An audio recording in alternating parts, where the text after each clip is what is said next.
every businessman or a company who are doing their business in India, they have to register their business, and then they should get a GST registration certificate. And there is also a concept called as deemed registration of GST. So we are going to see those all things in today's class. This notification has came into force on first day of April 2019. Right, on this date, the notification for the registration of GST of all the business was came into force, and it was applied and applicable to various other business peoples. Okay, then what is the procedure for registration? If you want to do a registration of GST, there is certain procedure involved for the registration of GST. So what is that procedure? So the first is, as per section 25 subsection 1 of CGST Act, limitation period for applying for registration for persons, it has said, it says that the persons liable to be registered under section 22 or section 24 is to be applied within 30 days from the date on which the person shall become liable to do registration. Okay, they have put a condition here as per section 25 subsection 1 of CGST Act. If any person wants to apply for the GST, as they become liable to pay GST within 30 days of that, as per section 22 and 24, within 30 days of becoming liable to pay the GST, they should register themselves under GST. Then the second provision to section 25 subsection 1, it says limited period for applying for registration for casual taxpayers. Now there are some taxpayers, as we have seen, they are not regularly they are paying the tax, or they are paying tax occasionally. For such casual tax persons or non-resident tax persons, is at least 5 days prior to the commencement of business. So when they are planning to start a business, like any casual taxpayer or non-resident Indian, if you want to start a business in India, or if you want to sell the goods or render the services in India, then 5 days prior to such kind of business activities, whether selling the goods or rendering the services, 5 days prior of the commencement, he should register his business, right? This is as per section 25 subsection 1 of CGST Act.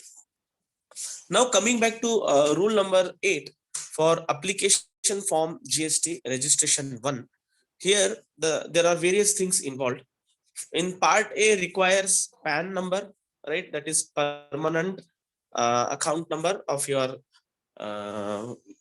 for the tax purpose they give you. Then mobile number and email ID. These are there in the part A of the registration form of application of GST registration 1.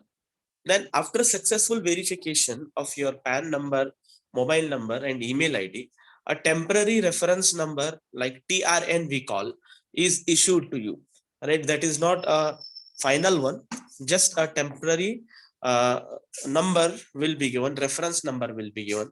So that reference number you can use it for your future transactions. Using TRN, you have to log into your account for part B and can be submitted online. So again, you can log in for your part B form. There, after successful submission of part B, an acknowledgement shall be issued electronically.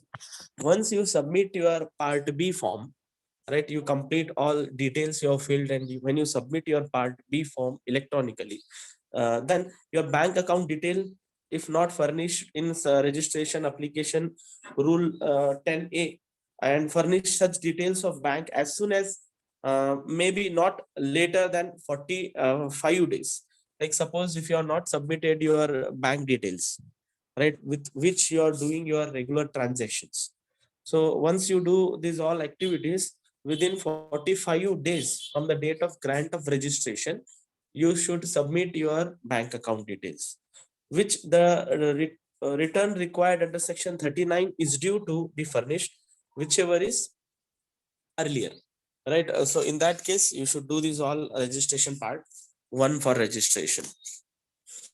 Then the third point under registration is of the GST is rule number 9 for verification approval of applications.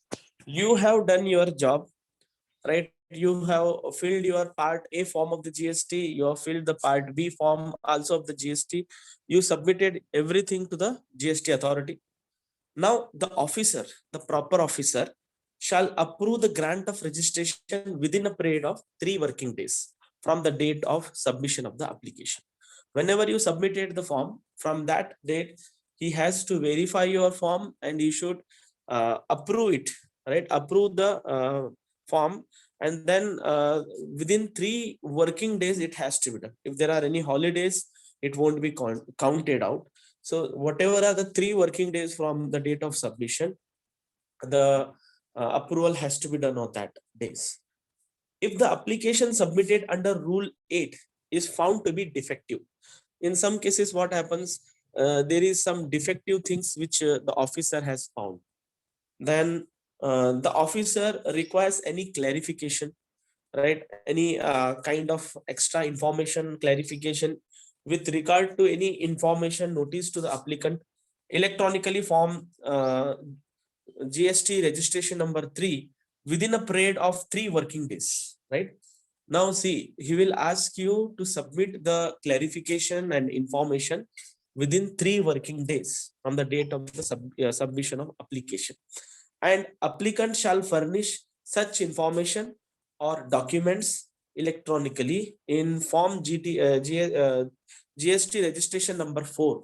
The form what is there for the clarification, that form is called as GST registration 4 within the period of 7 working days from the date of receipts of such notice. So once he has got a notice from the officer, first of all, the officer will receive the form, and that form, the GST registration number 3 form, whatever he has received, it was containing some defective kind of things. Then or something clarification was required by the officer. The officer need to submit back the clarification, or he need to ask the clarification within 3 working days, right, from the receipt of the application. Now when the form of the clarification will come back to the person who is registering for the GST, he has to clarify it within 7 working days, right? Within a period of totally 7 working days from the date of receipt of such notice. As he got a notice from that date, 7 working days. So he has to send again a form that is called as GST registration number 4 form. Okay, now where the proper officer is satisfied, if the officer is satisfied with the clarification, information or document furnished by the applicant has given the clarification and information and other things, then if the officer is satisfied, he may approve the grant of registration to the applicants within the period of 7 working days from the date of receipt of such clarification or information or documents, right? If the officer is satisfied, he may give you the approval for the grant of the registration certificate within the 7 working days, right? Within again 7 working days. But where no reply is furnished by the applicant in response to the notice issued by sub rule number 2, where the proper officer is not satisfied also with the clarification what you provided, either you didn't give any clarification, or the officer did not satisfied with the clarification what you gave it to the officer, in that case he shall, for the reason of recording, he has to reject your application and inform the applicant electronically by GST registration number 5 form, right? There is GST registration 5 form that will be given back to the customer or the registration person who is registering, that your registration has been rejected. Okay, now fourth is deemed registration. If the officer, what do you mean by deemed registration? If the officer fails to if the officer,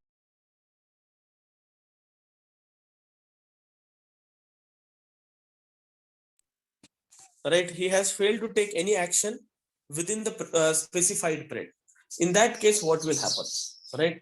In that case, if the officer has failed to take any action as per section 25 subsection 12, right, a registration of a unique identity number shall be deemed to have been registered granted after the expiry of the period prescribed under section subsection 10 if deficiency has been communicated to the applicant within that period, right? That means a registration or a unique identity number shall be deemed to have been granted after the expiry of the period prescribed, right? That officer, if he is not telling anything, if he is silent, that means person he will directly get registration, right? Now if we say rule number 9 sub rule number 5, if the officer the proper officer fails to take any action, as I've told you, if he does not take any action at all within a period of 3 working days, the working days are how much? 3 working days from the date of submission of that applicant, within the period of 7 working days from the receipt of the clarification or information or documents furnished by the applicants, the application of grant of registration shall be deemed to have been approved. Understood? So the deemed registration means when the officer fails to give you any information. In case of registration, 3 working days, right? In case of the first registration, 3 working days. In case of when the officer has asked for the clarification, if he has not responded anything to the GST registered person or GST registering person, 7 working days, if he has not told anything within 7 working days, that means it shall be deemed to have been approved. It means you have been approved as you will get a GST registration certificate. You are approved under GST. So that registration is called as deemed registration. So registration certificate after deemed registration. Rule number 10, sub rule number 5, where the registration has been granted under sub rule number 5 or rule number 9, the applicant shall be communicate the registration number and certificate of registration, sub rule number 1, duly signed or verified through electronic verification code, shall be made available to him on the common portal within a period of 3 days after the expiry of the period specified in sub rule number 5 or rule number 9, right? So if officer is not informing it, then it has to be deemed to be registered, or it has to be deemed to be accepted as the registered, right? Within the 3 days, if it is of rule number 5 initial registration, then in the portal the person who is registering for the GST can log in there and he can electronically get the certificate of registration. Or if he's a person who was asked to give the clarification information and document by the proper officer, if officer has not responded anything, that means within 7 days after that, after 7 days working days, the person who is registering for the GST, he can log in there and he can get the registration certificate of the GST. Now, registration certificate after deemed registration, as per rule 10 sub rule 5, where the registration has been granted under sub rule 5 of rule 9, the applicant shall be communicated the registered number, the certificate of registered, sub rule number 1, duly signed or verified through electronic verification code, shall be made available to him on the common portal, right? So as just now in the last slide we discussed, in the common portal, that registration has to be told to him within 3 working days after the expiry of the period specified in sub rule number 5 and sub rule number 9. Now, effective date of registration. What should be the effective date? As per rule number 10 sub rule 2, the registration shall be effective from the date on which the person shall become liable to register, where the application for the registration has been submitted within a period of 30 days from such date, right? So here he is called as the registered person. The application or the registration shall become effective from the date on which the person becomes liable to register. Whenever he becomes liable to register, then we can call as the registration is been completed. And when the registration has been submitted, where 30 days for such particular thing has over. Then as per rule number 10 sub rule 3, where an application for the registration has been submitted by the applicant after the expiry of 30 days, right? Application has been submitted after the expiry of 30 days from the date of becoming the liable for registration. The effective date of registration shall be the date of the grant of registration. So here, when he becomes in the first case liable to register, immediately he will be called as a registered person. But in the second case, as per rule number 10 sub rule number 3, after the expiry of the 30 days, right, he will become liable for the registration. Rule number 13 for non-resident taxable person, it says that in place of PAN, such person shall electronically submit an application along with self-attested copy of a valid passport for registration duly signed or verified through electronic verification mode in form GST registration number 9 at least 5 days prior to the commencement of business. Whenever a non-resident Indian, right, or even a casual taxpayer, when they are doing any business, they need to communicate to the GST department that prior, like 5 days prior, they have to do it. So they don't have, if they don't have a PAN number, they electronically have to submit their application copy, whatever copy is there, that with the self-attested one with the passport and other documents, whatever are required. Provided that in case of business entity incorporate or established outside India, the application for registration shall be submitted along with its tax identification number or unique number on the basis of which the entry is identified by the government of the country or the permanent account number if available. Suppose a company is there or any business entity is there who have their business outside India. Now they are planning to start their one more business or a branch in India. Now such kind of persons, they already have a business outside India, they are having a PAN card or they are having other details of their own country. So such people, they should also submit to the government the permanent account number if available of those country to India. Then authorized signature shall be a person. Authorized signatory shall be a person resident in India having a valid permanent account number. So the person who has a valid permanent account number, so he becomes a authorized signatory authority. Like if a person who has started a branch in India, now he won't get a proper authorized signature here. Now somebody responsible person need to be appointed here, as might be a director or might be a chief executive officer or some other higher authority position of that company. So he will become an authorized uh, signatory authority. He will do a signature on behalf of those all people.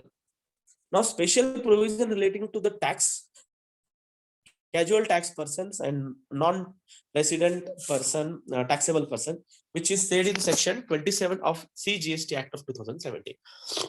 So what are the special provisions? Validity period of registration. For them, the validity period is totally 90 days. Like for others, they are defined as different things.